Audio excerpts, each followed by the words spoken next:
স্বাভাবিক এবং অপ্রত্যাশিত ছিল আমাদের শহরের একটা প্রথম ছেলে অকাল প্রয়াণ হয়েছে একটা বিস্ফোরণে। বিস্ফোরণের কারণ সম্বন্ধে আমরা এখনও সম্পূর্ণভাবে অবহিত না, এটা তদন্ত চলছে কী কারণে ভয়াবহ বিস্ফোরণ হয়েছে। ওর জন্য প্রাণ গেল, পাশাপাশি আশেপাশের বাড়িগুলি বা ফ্ল্যাটগুলিতে অনেকেই ক্ষতিগ্রস্ত হয়েছেন, অনেকে অসুস্থ হয়েছেন। সেই ব্যাপারে আমার রাজ্যের মাননীয় মুখ্যমন্ত্রী নিজেও পরিদর্শন করেছেন জায়গাটা এবং ওই যারা এফেক্টেড পরিবারের সঙ্গে কথা বলেছেন। উনি আজকে রাজ্যের বাইরে বিশেষ কাজে চলে যাচ্ছেন। উনি চেষ্টা করেছেন এই মৃতদেহে শ্রদ্ধাঞ্জলি জানানোর জন্য, উনিও হচ্ছে আমাদেরকে পাঠিয়েছেন। তা আমরা এসেছি, এটা আর বলার কিছু থাকে না, এত বড় দুঃখজনক ঘটনা এটা আমরা আশাও করিনি বা তার পরিবারও আশা করিনি। কিন্তু পরিবারের প্রতি এখন আমাদের সত্যন্ত পরিবর্তে আমাদের সমবেদনা রইল, তার আত্মা যাতে শান্তি পায়, সদ্গতি হয়, ভগবানের প্রার্থনা রইল। পাশাপাশি সরকারের তরফ থেকেও মাননীয় মুখ্যমন্ত্রী বলেছেন, আমরাও বলছি যে তাদের সঙ্গে, এই পরিবারের সঙ্গে আমরা যতটুকু পারি ওদের সঙ্গে থাকবো, সবসময় মানে ওদের সহযোগিতায় থাকবো। ওদের যে দাবি বলা হয়েছে পরিবার থেকে যে সঠিক ক্ষেত্রে তদন্ত হয়, সেই ক্ষেত্রে মুখ্যমন্ত্রীও বলেছেন সঠিক তদন্ত হবে, তদন্তক্রমে বেরিয়ে আসবে কী কারণে এই বিস্ফোরণ হয়েছে। উনি তো অতি চলে গেছে সবুজ চৌধুরী, তো অকাল প্রয়াণ যেমন আমরা ব্যতীত তার পরিবারের সঙ্গেও আমরা এই শোক সম্পর্ক পরিবারের সঙ্গে আমরা আছি শারীরিকভাবে। এবং যারা এই বিল্ডিংয়ে এই বিস্ফোরণ হওয়ার পর আশেপাশে যেসব ফ্ল্যাটে যারা ক্ষতিগ্রস্ত হয়েছেন সেই পরিবারের প্রতিও সরকার থাকবে। মাননীয় মুখ্যমন্ত্রী এসডিএম পিএমকে নির্দেশ দিয়েছেন এবং পুলিশের থেকে বলা হয়েছে যে সঠিক তদন্ত করা হয়। তদন্তের পর দেখা যাবে কী কারণে বিস্ফোরণ হয়েছে।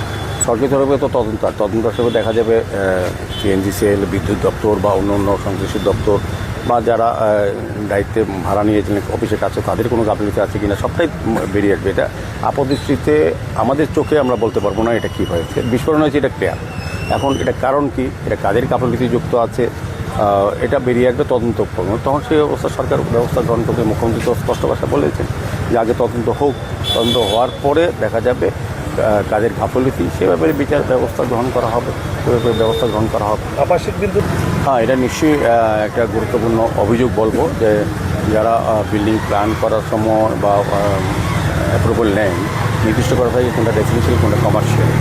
রেসিডেন্সিয়াল এরিয়া যদি কমার্শিয়াল কোনো বিজনেস হয়ে থাকে তো নিশ্চয়ই এটা আইন বিরুদ্ধ। তো আমরা মাননীয় মুখ্যমন্ত্রী বলে গেছেন যে উনি একটা আলোচনা সভা ডাকবেন, প্রমোটার, বিল্ডার এবং যারা যারা ফ্ল্যাটের মালিক আছেন তাদের সঙ্গে কথা বলবেন।